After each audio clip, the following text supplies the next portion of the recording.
Welcome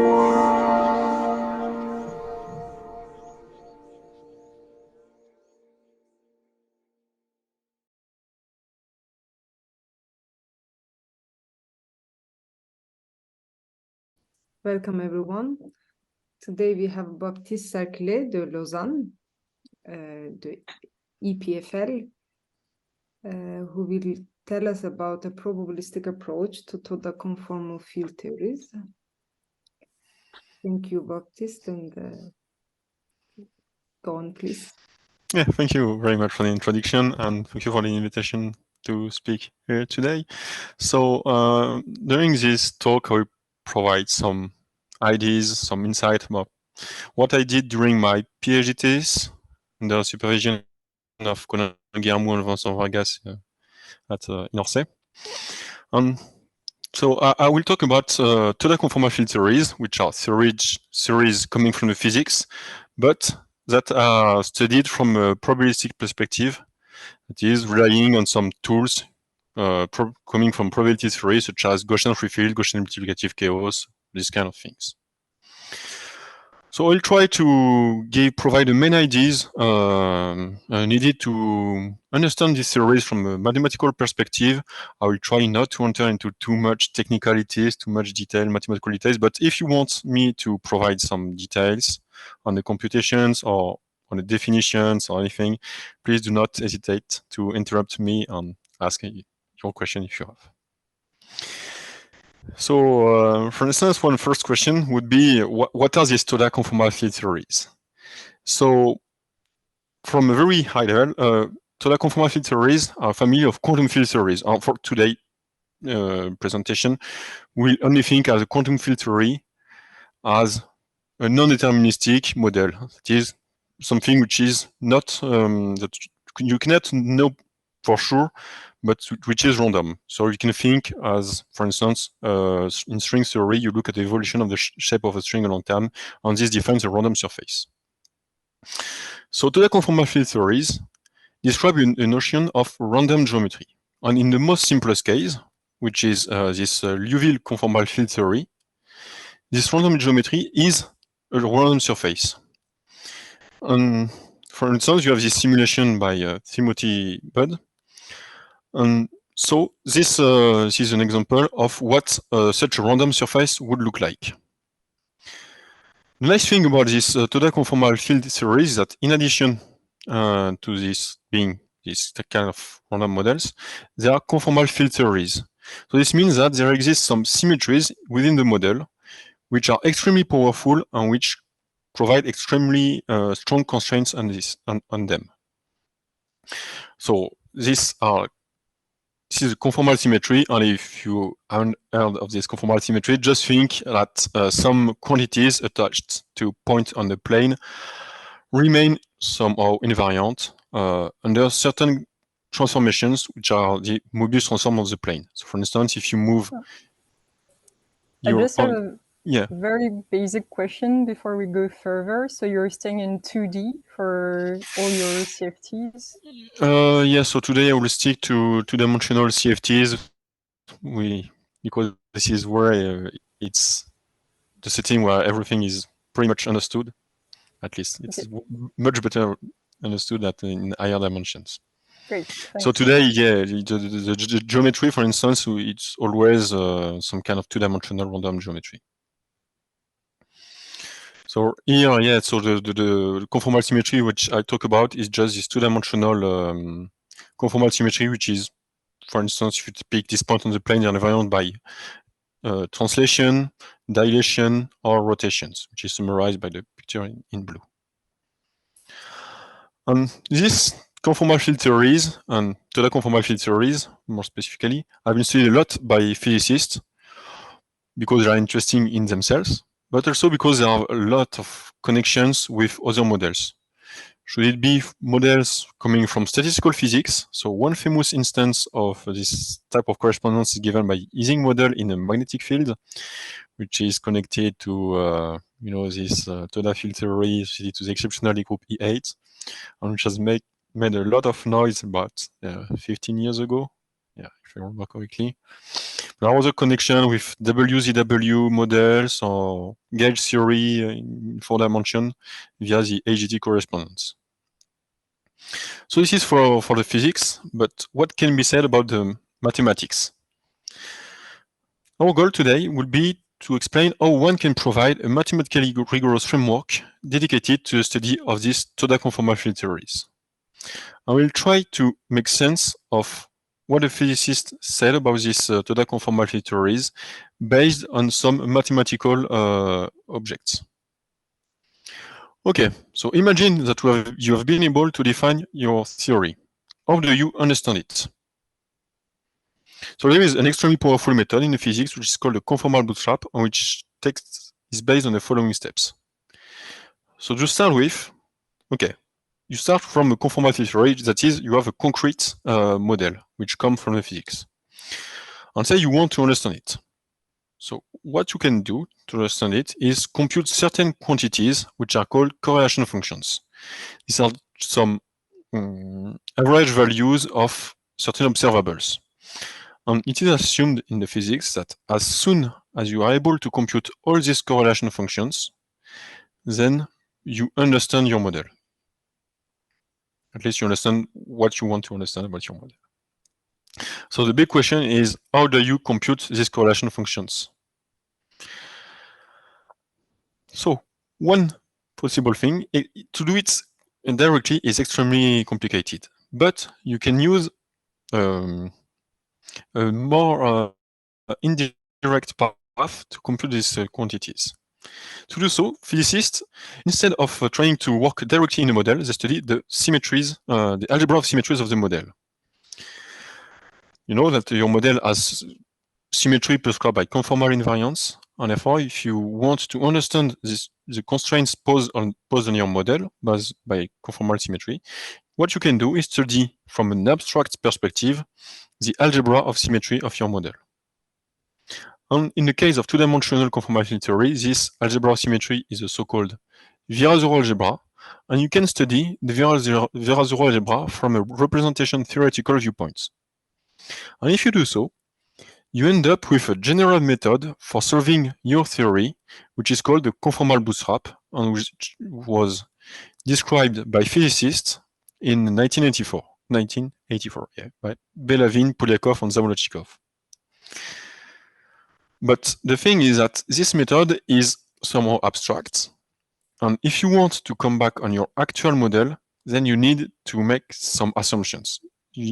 There must be some axioms at some point which say, for instance, that you can find a representation of your Virasoro algebra within your the model you are started from. And from a mathematical perspective, this does not really make sense. So, as a mathematician, when you see this diagram, you say, okay, it's very nice, the ideas are quite interesting, but if I want to prove it rigorously, I need to give a meaning to each step. Okay, so this is what we are going to do today on the case of Toda Conformal Field Theories. Okay, so the first step is to define the theory. So for this, we will provide a definition of a random function, which is called the Toda field, and which describes completely the model. If you know the law of your random function of the Toda field, then you are able to understand completely your model and describe it describe everything. In that case, the computation of the correlation functions boils down to the computations of some kind of Laplace transform of this random function. And you know that if you know the Laplace transform of a random variable, then you are able to understand assumptions to characterize its law. So, okay, our goal is to compute the Laplace transform of this random function. How do you proceed? But this question, sorry, can you? I just didn't get it. Can you repeat what is not very well mathematically very well defined in the BPZ standard procedure? So in the BPZ procedure, you see it's something abstract that tells you it's some result about representation theory of the Virasoro algebra. And if you start from an actual model, then at some point you need to say that there is a representation of your Vier's algebra which is embedded somewhere in your model. So for instance, if you take Ising, it's not that straightforward to see how you can construct a representation of the Vier's algebra. In the case of Liouville, it's not really easy, or Toda, it's not really easy. But why is not easy in Ising? I mean, it is the classification for minimal models is complete. Yeah, you can literally construct Hilbert space and everything. Yeah, but in the case of Ising, yeah, it's. I mean, all the minimal models. Yeah, but in the case of Ising, the one issue is how do you construct the probabilistic model? So how do you construct the correlation function? It's not that straightforward. But it's no, I understand, but just want to emphasize that you don't need it. Like if you want to, so at the level of BPZ procedure, you just have correlation functions that are you know, fixed by conformal symmetry, and that's exactly. it. So you don't need to construct like you don't. I mean, the model is the chiral algebra. I mean.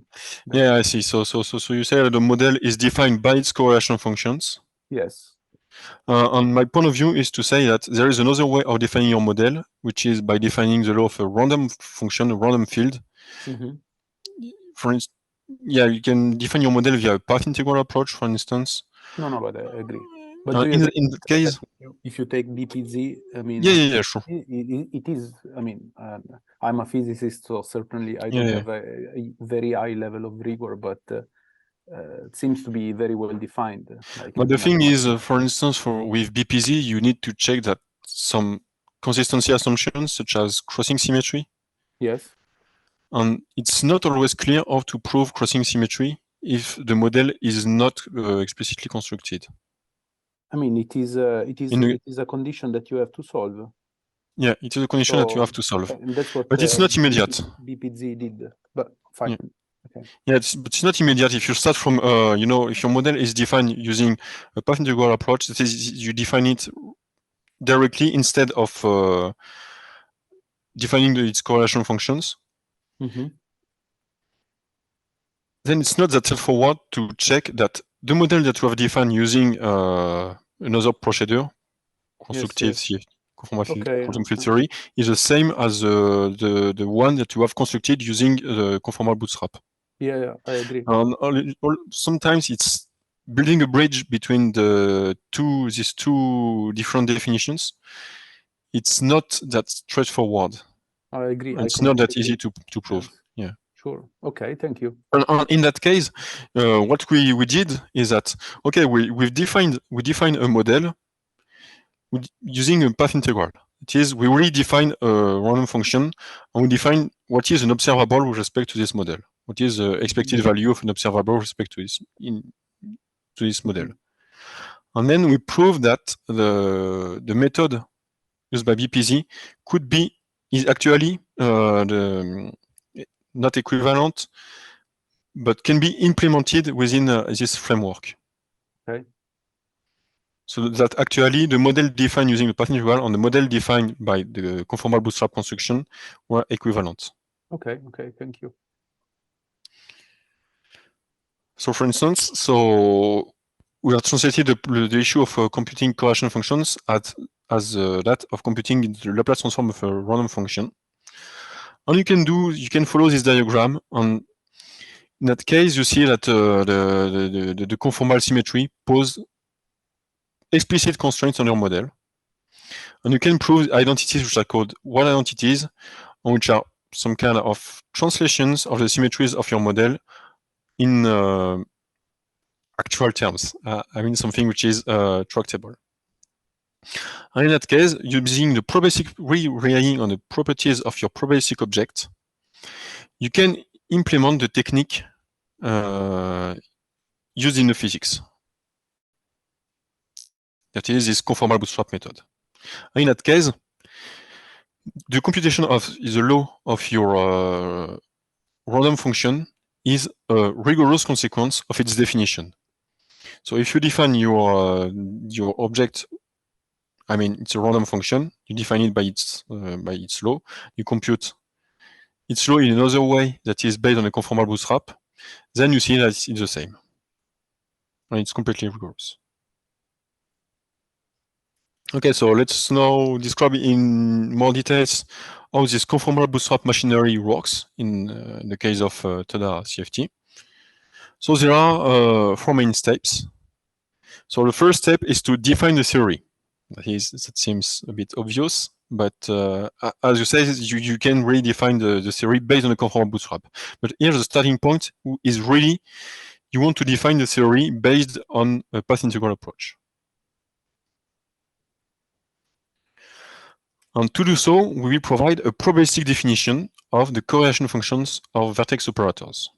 That is to say, you see that this expression in orange comes from the physics and is defined is purely formal. And we translate these purely formal expressions in terms of expected values of some random variables.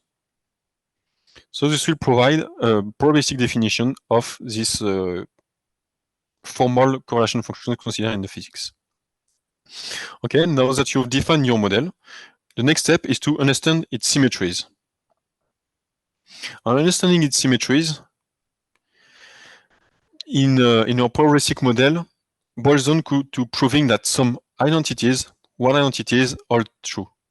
And I don't want you to understand exactly what these identities mean, but the main thing to remember here is that symmetries are encoded somehow by some one identities on the model, and they are actually constraints on your model. Okay, so maybe if you're interested, we'll spend some time on some probabilistic implications of the symmetries of the model. This is something which is really nice. So the starting point of the probabilistic approach to Toda Conformal Theories was to say, okay, we can use probability theory to understand these conformal field theories. But it turned out, and it's quite nice, I think, that on the contrary, studying your probabilistic object from the point of view of Toda Conformal Field Theories, it actually led to the introduction of some purely probabilistic objects, some new probabilistic objects, such as a path decomposition and some properties about Whittaker functions. There is a mistake. Anyway, so this is some nice counterparts. So really studying this probabilistic object from the point of view of the physics yielded some really purely probabilistic result. This is quite interesting. Maybe we'll spend some time on this if you want, but otherwise you can just look at these nice pictures. Okay, the first step of the conformal bootstrap approach is to compute some basic correlation functions. The most simple correlation function that you can think of. In the case of Toda Conformal Field Theories, these structure constants are described as the Fatayev-Ledvinov formula. So it was predicted in the physics that the structure constant, that is to say the expression on the left, the C gamma alpha 1, alpha 2, alpha 3, you see the structure constant, was described by this highly complicated formula. So this type of formula, very complicated, is quite is something that always appears in conformal field theory. You have always this special function. So the goal here is not to scare you about this special function or this kind of thing. Just something which is the thing to remember from this formula is there is an explicit expression for the structure constants of the theory. That is the basic correlation functions. Okay, now that you've completed the really basic correlation functions and you want to compute all the correlation functions, what you do next is to implement a recursive procedure to compute all the correlation functions based on this simplest correlation functions. For instance, here in this picture is some geometric interpretation of saying that I can compute 4-point correlation functions with alpha 1, alpha 2, alpha 3, alpha 4 in terms only of 3-point correlation functions. And this method is this way of describing 4-point correlation functions in terms of 3-point correlation functions is called the conformal bootstrap formula. And it's not proved yet for Toda Conformal Field Theories, but at least we have some ideas of what it should look like.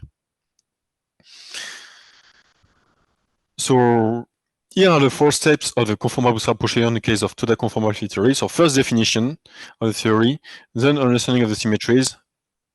After that, third step, computation of basic correlation functions, and then recursive procedure to compute all correlation functions based on these structure constants.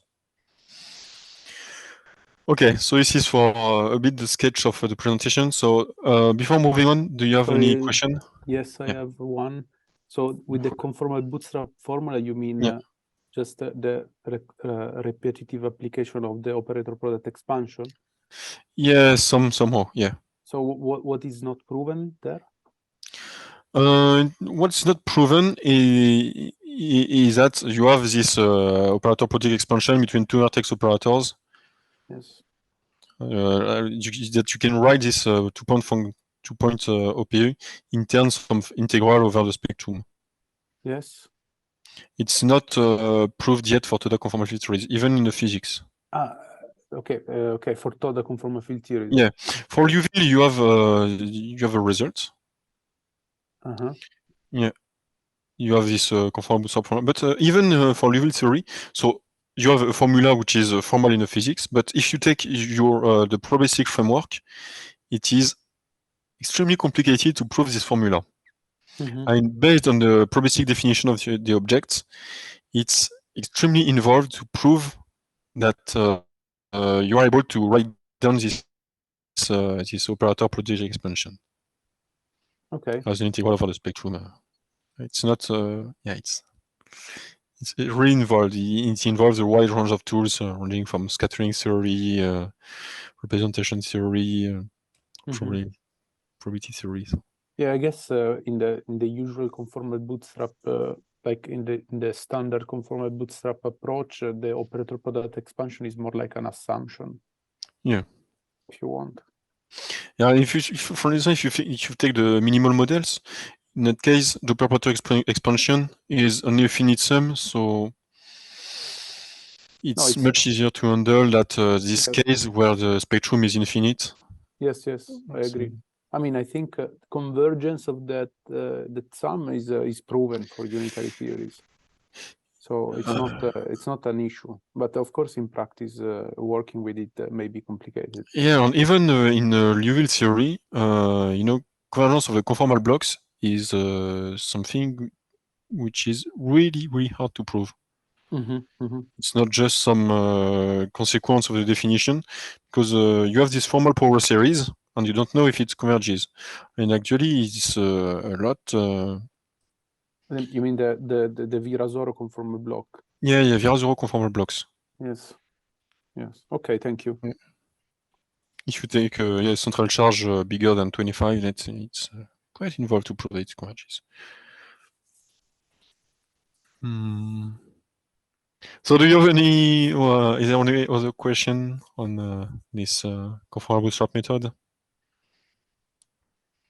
So we can go into the mathematics. So I say the first step is to provide the probabilistic definition of the Toda of your model.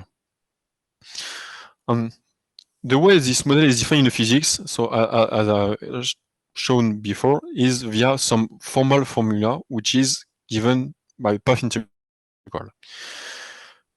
So in case you're not familiar with the path integral, I made a small summary of what it might look like in the physics. So I will start from a toy model, which is the Brownian motion. So, okay, imagine you consider the free motion of a particle on a plane. Okay, imagine you have a particle that you put on the plane. If there is no interaction term, etc., the particle does not move. Actually, it just stays at the same point. And actually, So if it started from the origin, then it will stay at the origin. And one way to see that is that these points minimize kinetic energy. So if you write for a path gamma, you write its kinetic energy, that is integral from 0 to plus infinity of its square norm. Then the minimum of this map is just given by derivative equals 0. That is, your path, you stay at the same point.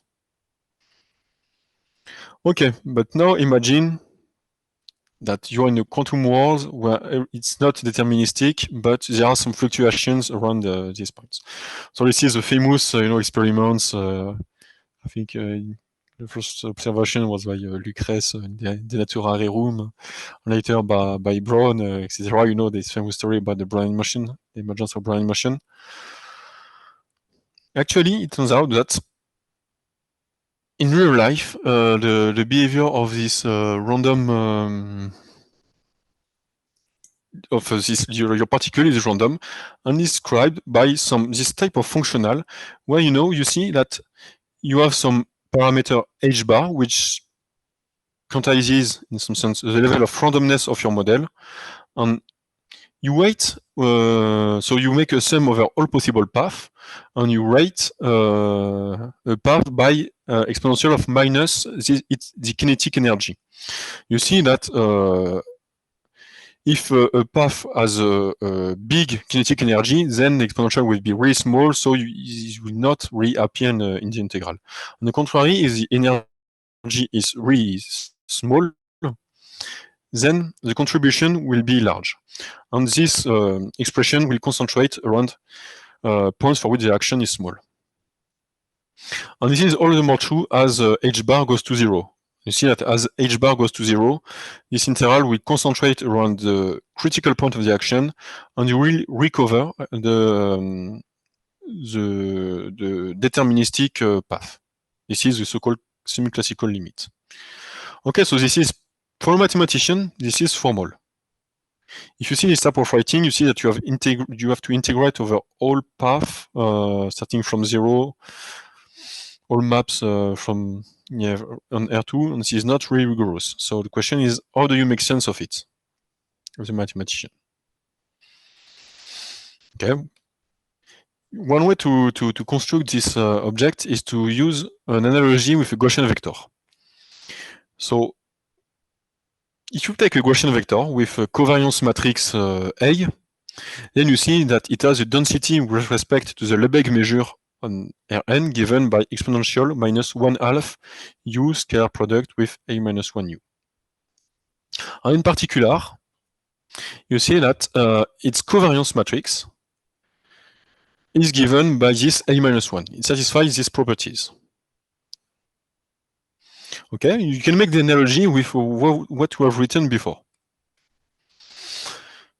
If you have a density which is given by minus 1 over h bar the kinetic energy, then you see that it's a bit the same as if your covariance matrix was the inverse of the Laplacian. That is to say, you really want your field to satisfy the following properties. Here, instead of testing your field against vector in Rn, you have to test it against smooth functions.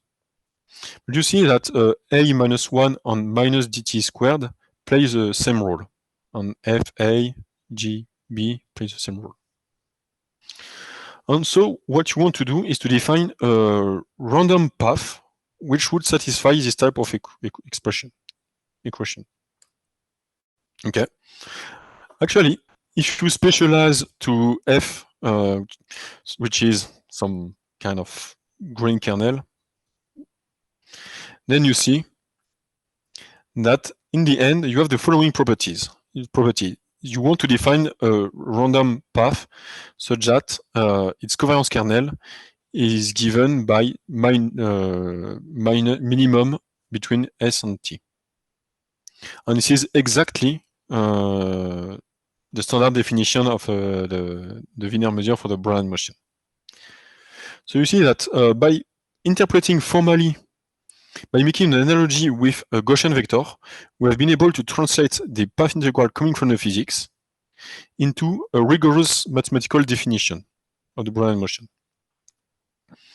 Okay, so this was first model. Now we will enter into a more complicated model, which is that of Toda Conformal Field Theory. So in the case of Toda Conformal Field Theories, instead of considering function a path in R2, what you will study is a function from a Riemann surface. Here it will be the two-dimensional sphere. So you study a function from the sphere to the two-dimensional vector space R2, which is described by exactly the same type of expression as the Brownian motion. So you have this exponential of minus the action. And here you have, instead of a Lebesgue measure of all path, you have a Lebesgue measure over some functional space. Okay, anyway. So what is the action in that case? In the case of Toda Conformal Field Theories, the action is the following. So you have three terms. So the first one is a quadratic term. Okay. It will be crucial, this one. And the second one, okay, we will think of this one as the potential or interaction term. And you see that you have two exponential interaction terms, which correspond to taking the exponential of the field when evaluated against some special basis of R2. And you see that we have to pick this very special basis in R2. This is something which seems a bit strange at first sight, but if you want your model to have enough symmetry, you really need to make this precise choice of basis of R2. If you change your angles like by just slightly, then your model will lose all these symmetries. Not all the symmetries, it will still be conformal invariant, but it will lose some symmetries and you won't be able to understand it. So you really need to make the assumption. Okay. And now the correlation function of vertex operators, which are the main quantities we are interested in. There are some observables of your function, your random function, which depends on some weight, alpha in R2, on some point on the sphere, and it just correspond to taking the exponential of scalar product between alpha and your field evaluated at the point Z. And if you use the path integral, you see that they are defined by this formal expression. Okay. So the question is now, how do you provide a mathematical meaning to this expression? So because for me at least, this expression, this does not make sense. You have some Lebesgue measure over functional space. This is not really meaningful. So you really need to make sense of it in the same way as we did with the Brownian motion. So we proceed in the very same spirit. So okay, let us look at this action and split it between two terms. So the first one is the quadratic term, and the second one, as I said before, is some potential. Okay, so what you can do is you can rewrite this quadratic term as some scalar product between phi and minus Laplacian over 2 pi phi. And we can proceed in the same way, in the exact same way as before. That is to say, you write, you make an analogy with a Gaussian vector by writing that, okay, now you have a weight which is exponential minus 1 half scalar product between phi and minus Laplacian pi over 2 pi phi. It is actually saying that what you want to define is some Gaussian vector with covariance kernel given by the inverse of the Laplacian. Okay. It turns out that a Gaussian vector with covariance kernel given by the inverse of the Laplacian is actually something well defined, and it's called a Gaussian free field. And this Gaussian free field is some kind of random function,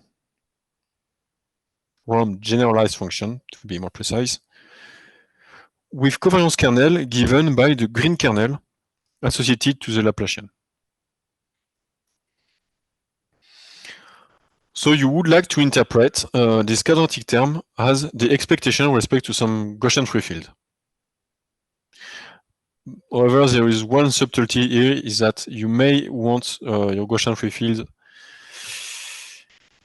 to not... you see that in this expectation, you only take into account the gradient of the field. And therefore, if you add some constant to the field, this will not appear in the action functional.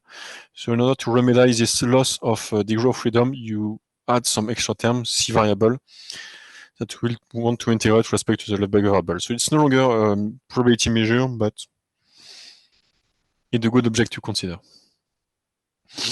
Okay, so you've interpreted your quadratic term in terms of your Gaussian free field, and it turns out that interpreting your quadratic term in such a way is actually relevant for several reasons. So if you're a probabilist, you may know about this word. So Cameron-Martin theorem is some way of saying that shifting the law of your Gaussian free field amounts to to adding some weight in the measure, to reweighting your measure. And actually, it's exactly what you would expect from the Lebesgue measure of a function. It is invariant, but translation of your Lebesgue measure is actually exactly the Cameron-Martin theorem. And likewise, you want your Lebesgue measure to satisfy some integration by part property. In that case, it translates as Malievin calculus for Gaussian free field. So the basic properties that you would like your model to satisfy are actually consequences of your definition of the model. And in red, you see that we have added the extra potential term that was present in the action functional. So the first term, the quadratic term, the action functional, we have interpreted it in terms only of the Gaussian free field. The potential term is in red. Okay, there is one subtlety here, is that the Gaussian free field is not a random function, but it's random distribution. So exponentiating the Gaussian free field is quite involved.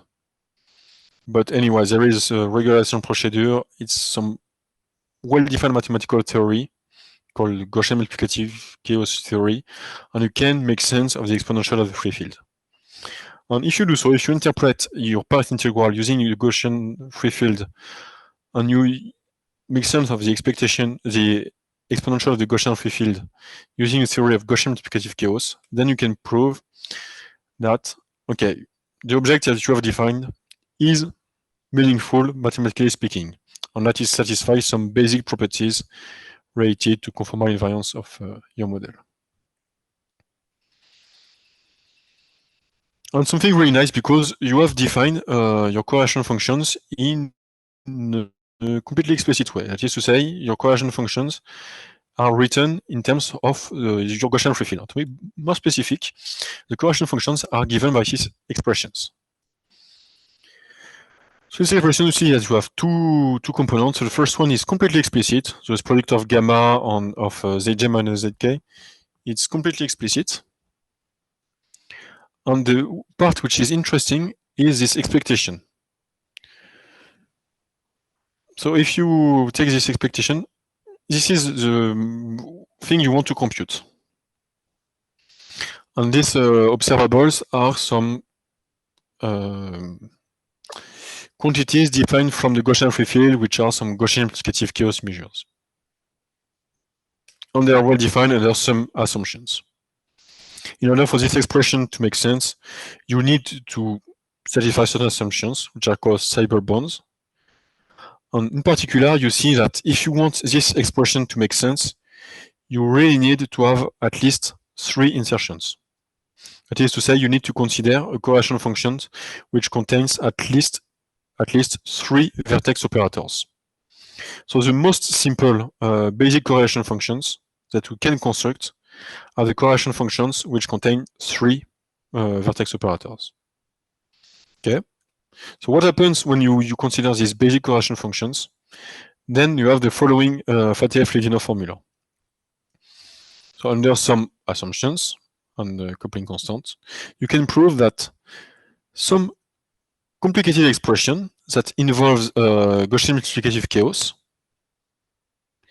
can be evaluated in terms of special functions.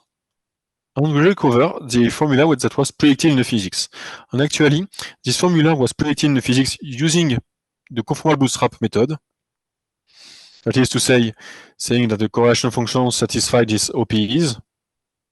And what we proved is that if you define the correlation functions using these Gaussian multiplicative chaos random variables, then you recover what you would expect.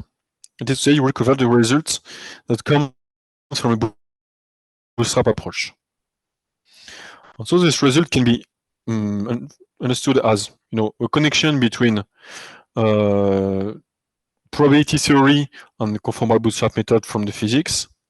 If you look at it purely probabilistically speaking, it's some nice result about the integrability of Gaussian multiplicative chaos. There are many ways of finding this result interesting, I think. Okay, so this was the main result of my thesis, proving this formula, and it's some kind of generalization of the DOZZ formula. So, do you have any question? I have a kind of technical question. Yeah. So usually Liouville CFTs are defined on the disk or some domain that has a boundary, and here I see that you define things on the sphere. Yeah. Like, is there like a deep meaning in this difference, or is it just like the way Toda CFTs are usually defined?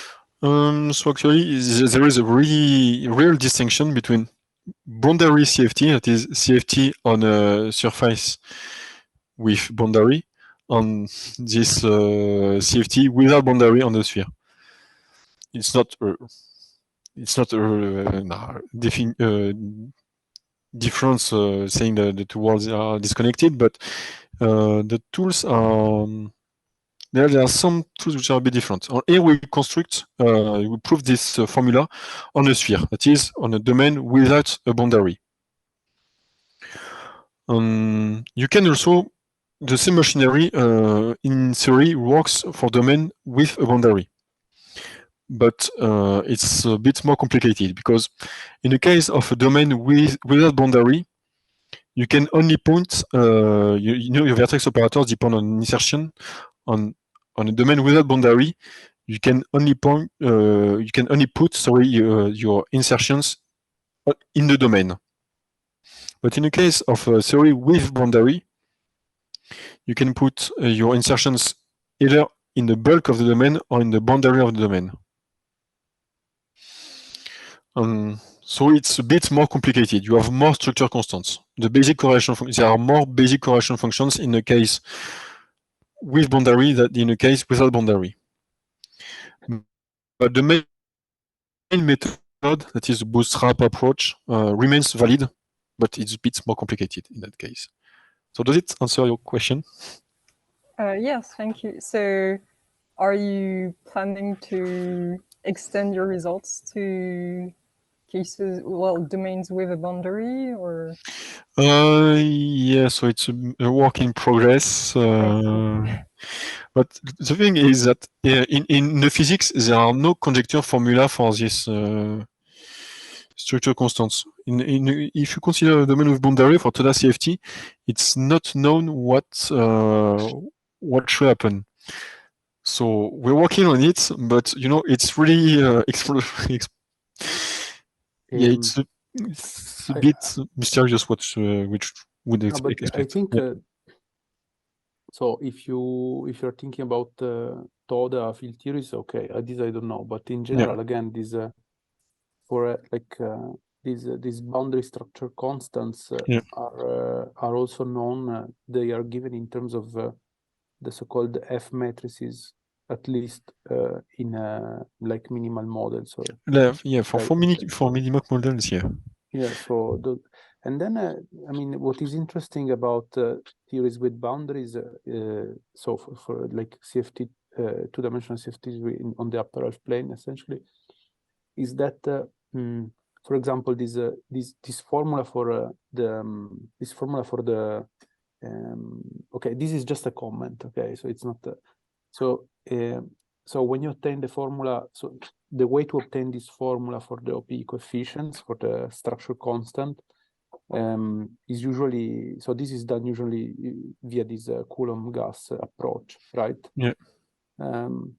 But in a sense, it seems to me actually harder to obtain, these OP coefficients from the Coulomb gas approach if you have to take into account both the meromorphic and the anti-meromorphic part of the Virasoro blocks, because of course there the possible monodromies are more complicated, etc. But in fact, it should be simple. I don't know why there are no, there are no results in general from the Coulomb gas approach. But if it is possible to do it with in Toda field theories on the sphere, I don't see why it's not it should be even simpler for theories on the upper plane, because it's just half of the work. Yeah, no, it's not really half of the work. So actually, if you work on the plane, on the sphere, yes, the constraints put on the correlation functions are much more powerful, because you see that you have holomorphic and anti-holomorphic parts yes, are the same. So this puts some constraints on your OP. So for instance, if you have one holomorphic hypergeometric function, then it must be multiplied by its anti-holomorphic counterpart. Yes. And you have some actually, yes, the structure of the OPs in that case. It's much simpler when you work on a sphere, because of this assumption that you have a symmetry in the holomorphic and anti-holomorphic parts. In the case of the theory of boundary, there is some subtleties linked to that, to the fact that you have either holomorphic and anti-holomorphic variables. Okay. And so the OP coefficients are, it's not that easy to compute. So you're saying that the Coulomb gas formalism wouldn't fix completely the OP coefficients for the boundary operators? In principle, it should, but at some point there is something which is different than in the case of Liouville, where it actually does fix, which is related to this higher level of symmetry. In the case of Toda, the picture is a bit more complicated. Okay. Yeah, sorry, I was just perhaps too naive. While we're asking questions, I have another one. So maybe I missed it, but like the fact that these CFTs are called Toda, is it because there is like something related to the Toda hierarchy that appears? Yeah. So basically, if you, sorry, maybe. So the action is given by the following. You see that you have Laplacian square gradients. And if you look at the equation of motion, that is the critical point of the action, and you see the critical point of the action are solution of the equation minus Laplacian phi plus some exponential gamma phi equals 0. Yeah, you can really do the computations by hand, and you see that the critical point of your action satisfy minus Laplacian plus a sum from e equal 1 to 2 exponential gamma phi ei equals 0. And these are the Toda equations. I call it Toda equations. And this is the same type of equations that arise when you consider these Toda hierarchies, when you consider the quantum Toda Hamiltonian. So this is where the name Toda comes from. Okay, I see. Thank you. Yeah, I have a question actually about your theorem that you have just shown. If you could show it. Yeah, so here we see the appearance everywhere of this capital Upsilon function. Yeah. Can you say a bit more about it? So basically, this Upsilon function are this I call Zamolodchikov special function. So it's some meromorphic function. It's a bit like the gamma function. So, but you know, the gamma function is a function which satisfies the relation, the shift equation gamma x plus 1 equal x gamma of x. So you see that you have this relation gamma of x plus 1 over gamma of x is equal to x. You know, it's the same thing with the. Yeah, I mean, by looking at your formula, I would expect something like that, but for like the logarithm of this epsilon. Some simple relation for the logarithm of the, because you can see this epsilon prime over epsilon appearing. And so epsilon prime of 0 is just some renormalization constant. So it's not really relevant. So you can discard it without too much trouble. And here you have always product of your epsilon. The dependence in the alpha, in the weights alpha, lies in the epsilon. And what the way you prove this type of formula is by saying, okay, if I shift, if I change one parameter alpha by alpha plus gamma over 2 of alpha plus 2 over gamma, then it's related to the previous one by something explicit. So if I make the ratio of the structure constant where you have shifted the arguments, then you end up with something explicit. And so these epsilon functions are defined based on this type of properties. There are special functions which satisfies the fact that if you take epsilon of x plus gamma over 2 divided by epsilon of x, then it's some kind of silly function, some ratio, some special function. The epsilon function is defined in that way. And so if you want to define properly your epsilon function, special function, you take the log, and you say that the log satisfies a difference equation. Instead of a ratio, you have a difference. And it's much easier to express in that case. So what you do usually is that you define the logarithm of the epsilon function. You see that it satisfies some shift equation, and then you extend analytically using these shift equations to the whole complex plane. Thank you.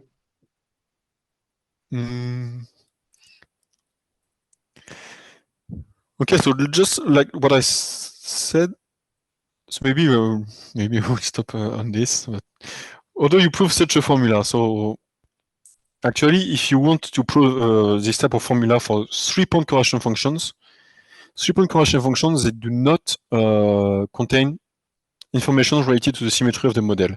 If you really want to catch the symmetries of the model, you need to consider 4-point correlation functions. And not any 4-point correlation function, you need to consider very specific 4-point correlation functions. And on these special 4-point correlation functions, you really see the symmetries of the model. That is, you can write down some word identities. And thanks to these word identities, you can deduce that your 4-point correlation functions is a combination of hypergeometric functions. So this is some kind of OPE between vertex operator on some higher spin tensor. It's not the stress energy tensor, but it will be some high rank generalization of this stress energy tensor. So you make some OPE between vertex operator or something else in language of the physics. And you end up with this by saying that your 4-point correlation function is something almost explicit. And in order to prove that it's actually explicit, you need to provide an alternative expansion for this 4-point correlation function. And in order to provide this alternative expansion, you will provide an alternative operator product expansion based on some kind of Coulomb gas. But in the probabilistic setting, this translates as some properties, pure probabilistic properties, which are related to a Brownian path decomposition. And if you prove this alternative expansion, you end up by showing that your 3-point correlation function satisfies these shift equations. That is to say, if you take the ratio of C gamma alpha 1 plus gamma over 2 over C gamma of alpha 1, you keep the other fixed, then you have something explicit.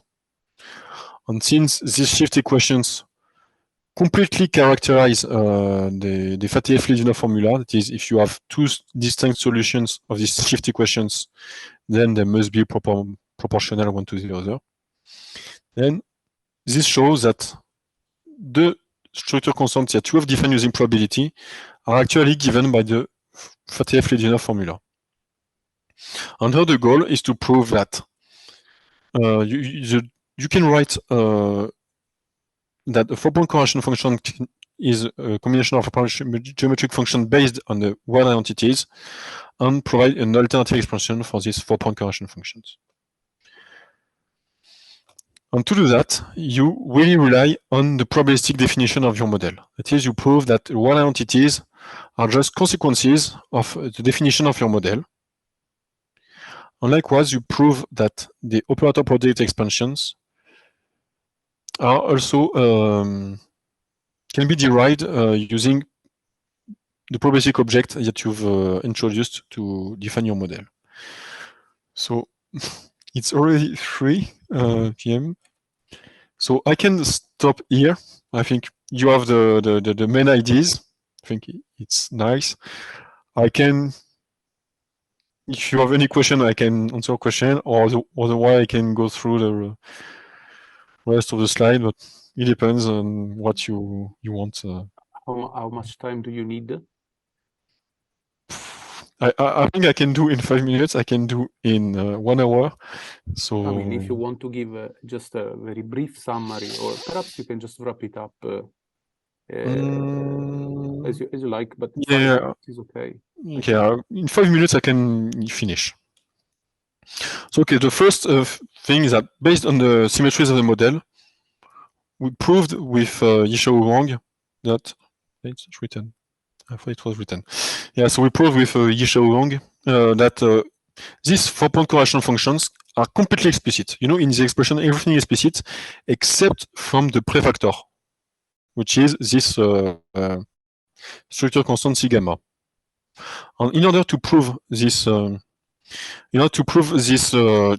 shift equation, so this type of identity, what you do is understand the symmetries via global world identities, but also you need to understand some degeneracy assumptions. So really, we need to understand what is said in the physics literature about OPE with respect to degenerate fields. We need to make sense of it within our probabilistic framework. So this is the first expansion for our 4-point correlation function. Okay, I will skip that. Okay, we'll prove that. And the other expansion is you can write on a similar basis. So the solution, you see that you have an expansion written in terms of hypergeometric function. You have 3 hypergeometric functions, but you can write another basis of solution. So you have the same basis, the same basis of solution. That is 3 hypergeometric functions, but you have different coefficients in front of them. And to prove this alternative expansion, you rely on the probabilistic definition of your model. And this is the OPEs. And you see that if you identify these 2 expansions, in particular by linear independence of your hypergeometric functions, you can identify the coefficients. And this gives the shift equations on your formula. Okay, so it's just some nice probabilistic results. So in the end, what you end up with, okay, you can identify the two expansions, and you see that your three-point correlation function satisfies this type of shift equation. So on the left-hand side, you have this ratio of your structure constant, your probabilistic structure constants. On the right-hand side, you have something which is explicit. It's a bit complicated, but it's explicit. And based on the properties of the epsilon function, you can prove that the formula proposed by Fatelep and Litvinov, if you use the shift equation for the epsilon function, it satisfies the same type of relation. And this characterizes completely the Fatelep-Litvinov formula. And this allows to write this equality. Okay, so we've implemented during so PGTs implemented these steps. The first 3 steps of the conformal bootstrap procedure. The one part that is remaining is this conformal bootstrap formula, and this is a work in progress with Colin Guillermo. So this conformal bootstrap formula would take the following form. It's a bit complicated, but you see that you can write 4-point correlation functions in terms of this structure constants that we have just computed. But there are a lot of technicalities. It's extremely difficult to prove such a result. Like I mentioned before, working in theory for boundary is some nice direction of work. It's extremely complicated also. So I'm not sure it will yield something in the end. Compute all the structure constant because there are some assumptions related to degeneracy of the field that you need to consider, and also implemented Segal axiom, which are another type of axiom for conformal field theory in dimension 2. So thank you for your attention. If you have extra questions, please do not hesitate to ask. Well, thank you. Thank you very much. Are there any questions from the audience?